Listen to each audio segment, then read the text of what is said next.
Welcome to the Retail Code. Today we have Gary Saarenvirta joining us, who has an AI solution that we'd love to learn more about. And of course, we have Gary Newberry. Hello. So both Garys. Gary Newberry, can you go first? Introduce yourself, tell us a little bit about what you do, and then we'll tell you a little bit more about the other Gary.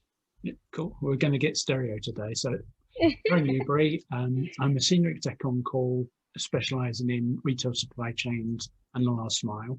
My purpose in life is to help inspire retail business leaders to think big, be bold, scale, adapt, and win one epic supply chain transformation at a time.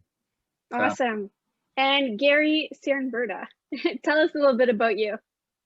Yeah, I'm the founder and CEO of Daisy Intelligence. Our mission is to improve people's lives using machine intelligence, and our goal is to elevate employees at the large corporations working in retail to really allow them to focus on their mission, deliver value to their customers, and deliver shareholder value. And so we believe technology should make people's lives better, make people's jobs easier, and not be about replacing humanity. And so I think we feel strongly about that. We're here to support humanity, not eliminate it. Great. I love how you put that. And I'll just give you guys a quick introduction on myself. My name is Amlani, and I am the Merchant Life. My focus is really around helping retailers with their merchandising optimization, especially as they enable these digital practices throughout their retail end-to-end. And of course, I act as, let's call myself an interpreter, as I come from the retail insider perspective and giving retail technology companies like yourself just an insight into what challenges retailers actually face. So I'd love to go into the first question we have for you, which is really around the key factors contributing to the successful adoption and maybe the not so successful adoption in retail technology implementation. I can speak from the perspective of implementing analytic solutions. So we have AI, and our goal is to help merchandise planners with activities like promotion planning, price planning, inventory optimization. And I think big challenges is, the change management for us is the biggest challenge. And I think today there's a lot of people who do these jobs today, like every retailer plans promotions and prices and forecasting and inventory. So all of these activities are done. So bringing technology into the picture, I think, the challenge is how do you change the process and the roles of people to use the technology in the most effective way? And that change management is very, very difficult. And so having executive support and buy-in, there's a financial value proposition that executives love, but then there's a user value proposition. What's good for the people who use the technology, the merchants, category managers, and planners in our case. And so technology companies tend to focus on the financial value proposition and not so much on the user proposition. And so we have decision makers and get the value, but the users who live it every day, we need to have a value proposition for them. And so our focus has been try to make the job easier. And we're trying to figure out what that means. And so I think where we've seen failures in this change management, the inability to deliver value to the people who use the technology day to day, whereas executives love to see the dollars and cents come in the bottom of the line, but that doesn't excite the everyday employee who does the job. Yeah, there's a couple of things I'd like to sort of dig into. The first one is you mentioned that the executives want to see the financial return on investment, ROI, and I find time and time again when things in my area, things like warehouse management systems, transport management systems, don't get the air of day because the weakness in the business case doesn't take a wide enough view of all the benefits, and maybe the user proposition is definitely not on those. It's like, how are pickers going to be feeling today? Oh, I don't know. Forget that. We can't put a financial figure on that. Yeah. And the other one was a change management. I'd be really interested in what you mean by that, to get a deeper dive on what does that actually, what's involved in that, who's involved, what's involved. I guess we're talking about stakeholder management. So we're just be interested in your views as a company trying to get into retail. and advance your solution for them. When you're seeing these opportunities move forward, what represents good change management and perhaps no change management, which I guess is the opposite? First, I'm talking about the value. I think, yeah, I agree with you that you need to measure holistic value at the level of the company. And I think that's what I've learned. If you're just looking at a slice of the company saying, I'm improving this process, there's all these interactive effects. And if you ignore the interactions, then you may net out to no benefit at all. And so we try to measure the impact on the company itself. So, I want to open the annual report and look at the net income at the bottom of the P&L and say there was value created, and we can actually attribute it to the technology work. And so we work hard to measure that. And I think if you don't measure that, then some of these business cases are weak because they don't take into account that whole picture. So I think that's how we try to address that kind of value story, and it has to be holistic, right? And I think there's very few companies that measure a holistic value in terms of technology players, because most of us are technologists, not business people. And so, and it's something I've learned over time, and having failed at this and beaten my head against the wall for many years. So it's not through great wisdom that we've gotten to this place. If I was to answer your second question around the change management, I think the challenge there is, one is the belief that technology can do what I do as a person, right? So there's building belief in the human beings that's actually possible. And I think there's this skepticism that we have to overcome. That's one big barrier. And that's the technology's responsibilities to educate the people along with the technology change. So you're not forcing something, you want to make them part of the journey. And I think the important part is there's a journey. You need to start from where they are today and meet them there, and then change slowly. I think in the early days, we tried to push too much change too quick to say, let's go to fully automated from where you are today.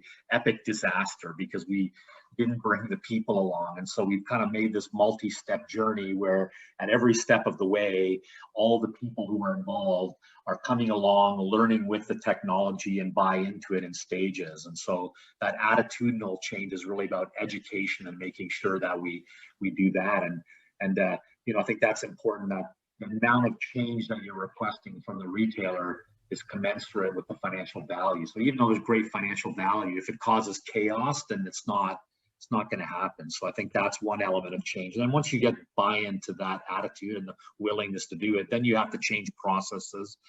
Technology will impact the process, sometimes big, sometimes small, and change maybe job roles if the technology is now taking on some of the job roles. So I'd say process change, job role change, and maybe even compensation change. Some of the kind of secondary changes that once everyone buys into, we're actually going to do this. And I think a lot of technology fails because we don't get the actual buy-in at the beginning. And so for us, it's this crawl, walk, run approach that we've learned, because technology people want to run.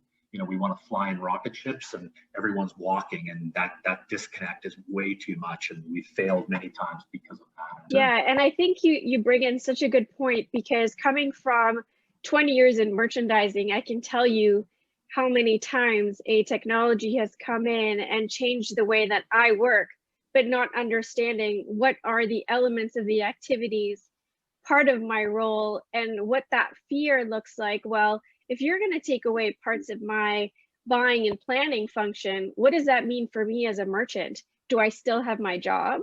And on the flip side, in the consulting world, working with a similar type of implementation where we're digitizing parts of the process of, let's say, the line plan or product creation or even category management, the challenge is that if you do not get those folks that are actually doing the work on board, and maybe even part of the decision of picking the software, that's where you get those change management and change behavior, let's call them hurdles, where it is so difficult to move forward. So how would you say, when you see something that you're implementing is not being, let's say, taken positively, how do you cross that hurdle yourself? Do you say that, well, I know what you've been through and I understand what you're saying, and this is how this is going to change your life and remove manual tasks? What is your value prop in that respect? So I think in retail, there's a lot of manual activity. And so ultimately we want to automate the low value manual activity. Our goal is to elevate the person, elevate the merchant, elevate the category manager. So like, I use an analogy. For us, our technology is like that in a fighter jet. The pilot decides where he or she wants to go, pulling on the controls, but then the computer actually executes the detailed flight instructions and does 1,000 control adjustments a second. That's what we hope.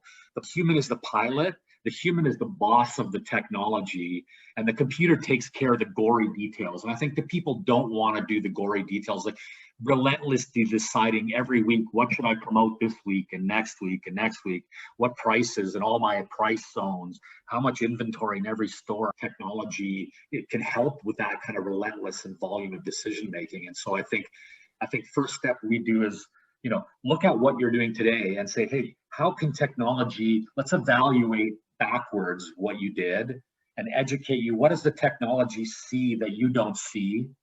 And then educate you and say, hey, it's not doing anything crazy. It's just automating some of the low value tasks, get the buy-in, so the retailer is definitely in control. So backward step first, backward step in education. Once you have confidence there, then merchants go, okay, let's put your money where your mouth is. Let's use this in a forward-looking way. Again, merchants, category managers come up with a plan. Let the technology say, here's the changes I would make to your plan, and make recommendations. Merchants still in control, humans still in control. And then they say, okay, well, let's try a few of those changes. Let's see if it works. And all the changes recommended, we've learned about them because we did this in a backward looking way. It's all consistent, right? We try it. Now it's working. Okay, now let's flip the role. Let's let the technology make some recommendations and let the people be the boss now and oversight. Then great, that works. And then finally could be full automation. So those are what I see the 4 stages. And every part of the way, the people are in control. The people are the boss of the technology. And I think if we continue to reinforce that story and really focus on what are your challenges, and we really try to, the most valuable time I spend is sitting with retailers and really, that's when I realize, oh my God, we're delusional. When you see the real people use the technology, and I really say, okay, wow, that was a great. We learn, and how do we really help the people? And so I think, that's how we try to overcome it, and how we've learned from, bad experiences where we failed miserably. One of the things that because you're a specialist in AI, so when I convert it to my own area. When you apply AI into a, say, transport situation and trying to help the routers do a more effective job, the AI will come up with a really what appears to be incredibly randomized patterns how you would route a vehicle instead of the typical route, which would be like that. That'd be intuitively correct for a router. But when you bring in other elements like costs and time of day and all things, it go all over the place if you're trying to meet time windows or a specific requirement. So when in the areas that you specialize in within retail, what are the reactions when you start running some models, and what are the other data requirements that they probably may or may not have at that stage, and whether or not they bring them in or have a task list of, we don't have this data, so how do we, is that sometimes a blockage to successful implementation? I think, your retailers have the data that we require. So we look at transaction log, sales data, what the data that's just maybe not managed the way we would like it ideally be. So it's like the product hierarchy, what we would like, when retailers are planning promotions and merchants and category managers say, I'm going to promote blueberries, right? But behind the scenes, a large retailer will buy blueberries from 27 different suppliers. You have 27 different SKUs for blueberries, and some of them are only valid at certain times of the year because you buy it. So blueberries becomes a very complex thing. For the category manager, simple, do it. And then somewhere behind the scenes, technologists go and pull all this data together, but that's not managed.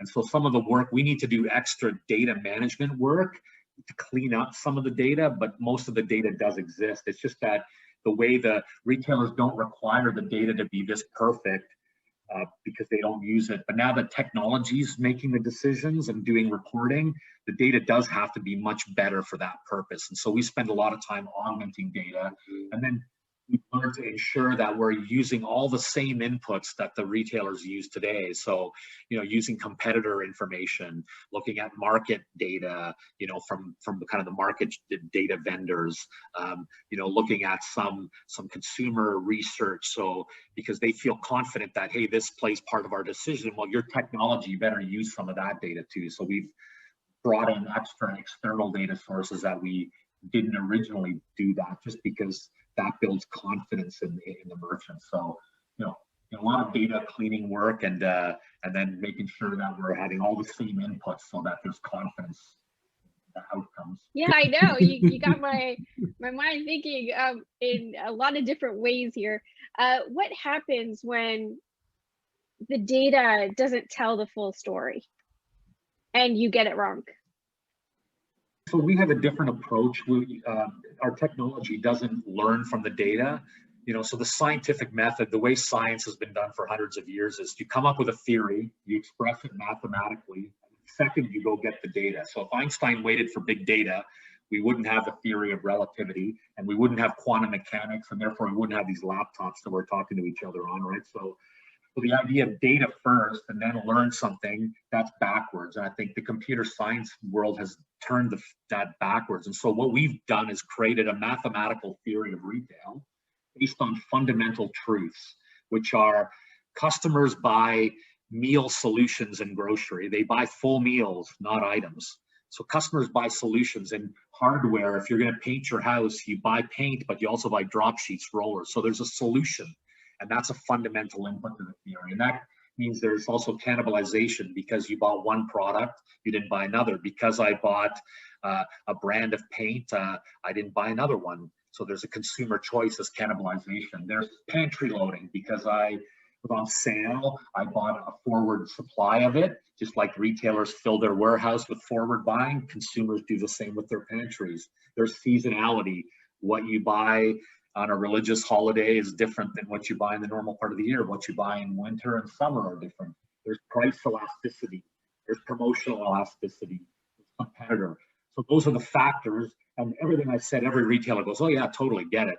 And then we just turned that into a mathematical formula. And then we said, okay, where is the data about these factors? And that's what we get from the transaction log, from the promotion data, from the product master. And then we plug that data into our math. And so we try to assemble a holistic theory of retail.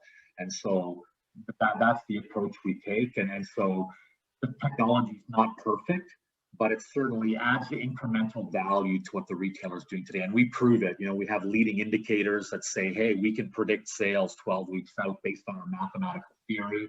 And where we get it wrong, that's where the AI goes back and tries to recycle and learn. And so the goal is incremental value, not perfection. And that's sometimes hard for people. People want, hey, but you're not taking that into account. And saying, well, I know, neither are you today. We're not doing it either. But what we're doing is still better than what you did yesterday. And that's a change management mindset thing too. So that's kind of a unique to us approach. We talked about making the guys who are going to actually use the technology kind of heroes and kind of let them loose on an adventure of learning, as opposed to you're going to get your job done, you're out kind of things, to help build their confidence.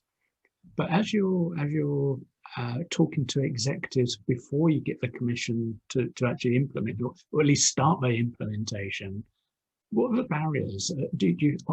Can you find that some executives kind of are a bit, yeah, I'm sure that works, but actually what we do over is really brilliant because I know it. Whereas what you're offering is this, well, what you're potentially doing is saying everything you might have known in the past that you've thought was working really well, we might actually see that it isn't working so well, and I can actually show you that there's an improvement that maybe your boss might look at and go, why have I employed you for such a long time as an executive here? Do you find that there's a fair executive level? Because many executives in retail are of a certain age group, a certain demographic, and they may have been successful 20, 30 years ago, very successful, when the world was a lot simpler, but the world has become much more complex. And as a result of that, there's more technology and more potential threats to kind of uncovering that they don't know everything now. I think there is resistance we see. I think one thing we try to position is this is an empathetic sales approach, and that look, everything you've done has been wildly successful. There's absolutely nothing wrong with category management and merchandise planning. It's been great. Look how successful you are as a business, and you can keep doing that because most companies are. And we're saying the world has changed. Look at the last year. That definitely we can all agree the world has changed. This technology has been built to take advantage and help you through some of those changes. Now we know change management is really hard, and you can keep doing what you're doing, but if you want to explore this together, that's an approach we take so that it's not a competitive, hey, this is better than what you're doing. And then I think the barriers that executives face, they love the financial value proposition. Everyone likes that, but it's, do I have other priority initiatives? Because the company only has so much bandwidth. So we run into, hey, we're in the middle of a big SAP implementation, or my point of sale system is changing. So when that's done, then we're okay to talk to you. That's one kind of resistance we get, and that makes sense. Companies can only deal with so much change at once, or executives don't have the technical understanding. So a lot of what I described is very technical, this fighter jet analogy and the Einstein theory. So, everyone says, yeah, we have AI. I got an analytics department. We're doing everything you said. We're doing that already. And so, but because they're not the deep technology understanding, so getting into the weeds and the technology to explain the differences, that gets really hard. And so executives sometimes can say, this is AI. Well, we got AI. My people tell me I have AI, so we're already doing it. So I get a lot of that pushback as well. So, and then we don't have the IT resources. That's another big pushback I get. IT is overwhelmed, and they're saying, I'll put you in the IT plan, and we typically end up waiting. In the worst case, I waited 2 years for IT to support us in one case. And so, IT bandwidth is a challenge. So, having those are the typical barriers we run into, and we try to, we have approaches to try to address those, but those are the things I typically. So I think we've learned quite a lot from this conversation, with the barriers to even have an opportunity to move the technology forward inside the organization. And then once it's inside the organization, some of the challenges, not necessarily obvious, but certainly methods of how to engage staff who are going to be directly affected by technology and its implementation, and trying to work out strategies of how to get them on board in an efficient way that allows them to build their confidence that this isn't going to affect my job in a negative way. It's actually going to save me some time, so I can actually spend more time thinking about the things I should be thinking about, because I'm not having to worry too much about the transactional things. Lisa, do you want to add into that? Yeah, honestly, Gary, you had me at, I'm going to sift through the data for you. Coming from, big companies like Ralph Lauren's, Clamonaco's, back in the day, we had lots of data. We just didn't know what to do with it. I think we're going to end today's conversation around, what is a big, bold statement that you'd like to give our audience on the use and need for technology like yours? Technology should improve our lives. And I think for retailers, we want to make the job easier. Retail is a tough business. There's so many moving parts. And the technologies, companies like us, we're just here to help. We just want to help. You're the hero of the story, retailer. We want to help you do a tough job, make it a little bit easier. And in that way, service consumers, service society in a better way. And, that's our motivation. And it's about helping humanity and changing the world, making it a better place. And that's what it's all about. And that's what AI offers, that promise, if done right. And we have a philosophy of AI done right is about some of the things we talked about today. So happy to have been on the program. Happy to keep chatting. Would love to chat more. Well, on the note of AI is going to change the world and make the world a better place, on that bombshell, I think it's a wrap. So thanks, Gary, for contributing to this discussion, and Lisa again, and look forward to continuing on this journey. Thanks, guys. We hope you enjoyed the conversation. Hit the like button and leave your comments. Connect with us on LinkedIn to get the heads up on future episodes of The Retail Code.